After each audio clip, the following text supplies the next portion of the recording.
各位老友你好啊，我係樓市卡斯啊。咁2026年財政預算案咧新鮮出爐啦。咁成份報告咧，我由頭睇到落尾，發現咗有幾項咧同樓市相關嘅措施咧，同我哋每一個人都係息息相關嘅。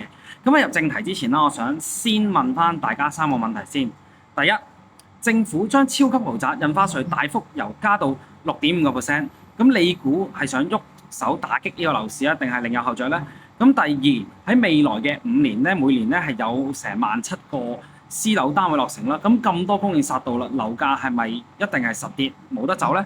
咁第三政府咧就要打造呢個留學香港啦嘅品牌啦，搶人才、搶學生，咁對你層樓嘅租值有咩影響呢？咁呢3個問題嘅答案咧，係直接影響咗你今年去買樓啦、賣樓啦，或者去繼續租樓嘅決定嘅。咁等我樓市卡斯咧就逐個同你哋拆解啦，同埋睇清楚咧邊啲係機會同埋邊啲係陷阱啦。好，第一樣嘢，第一，超級豪宅印花稅加到6.5%。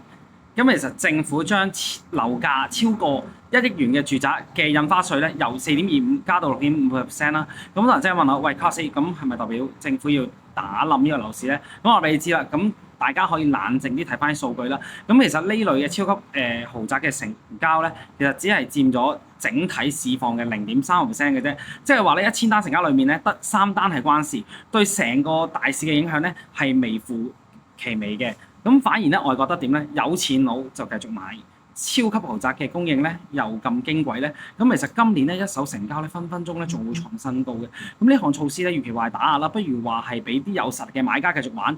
但係咧，政府咧就可以咧從中咧收翻少少稅。咁另外啦，第二樣嘢係啦，未來幾年嘅樓宇供應係多定係少咧？咁政府話咧，未來5年啦，私樓咧每年咧平均落成量咧係1.7萬個啦。咁其實聽落好似好多，但我分析係咩意思咧？之前嗰啲高供應嘅高峰期咧，實已經過咗。點解咁講咧？因為雖然話嚟緊嗰年咧潛在土地供應咧係有2.2萬伙啦，但係發展商由買地起樓再到真正賣到地咧，賣到出嚟啊，起碼要幾年嘅時間。咁所以其實喺中短期裏面咧，其實即係未來1-2年裏面咧，市場上咧係即時賣得嘅新盤供應咧，係唔會一下子多到嚇親人嘅。咁大家亦都唔需要自己嚇自己。咁第三咧，這樣嘢就係北部都會區嘅提速發展啦。咁呢樣嘢我就最睇好嘅。咁政府全力去推北都咧，咁啊包括河套、新田科技區，仲有一個叫公私營協作嘅。咁其實咁樣咧係會令到成個區嘅基建同埋配套咧係快啲上馬啦。咁自然咧係會提升翻咧區內嘅新盤嘅吸引力啦。咁提一提大家啦，其實北都短期裏面咧係有4540伙新盤咧係已經準備緊推出嚟啦。咁如果想揾一啲有潛力有故事嘅地區咧，咁大家可以留意下呢邊嘅一個動向啦。咁第4樣嘢啦，就係留學香港呢個品牌啦嘅帶動呢個租務。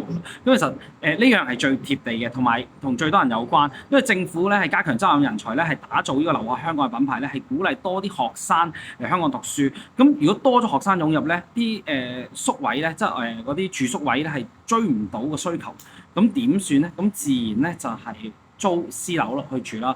咁所以我大膽講句咧，喺未來幾年咧，租金咧會繼續有支持啦。如果你係收咗業主咧，可以鬆一口氣啦。如果你係想買樓嘅投資咧，租值回報咧都會係一個考慮嘅因素啦。係總結一句，今次嘅預算案咧嘅樓市措施，整體嚟講咧係唔會令到樓市大起大落嘅，反而對一啲咧中長期發展係有幫助嘅。咁有樓嘅朋友咧就唔使驚青啦。想買樓嘅朋友咧可以留意翻呢個北都發展同租務市場嘅走勢啦。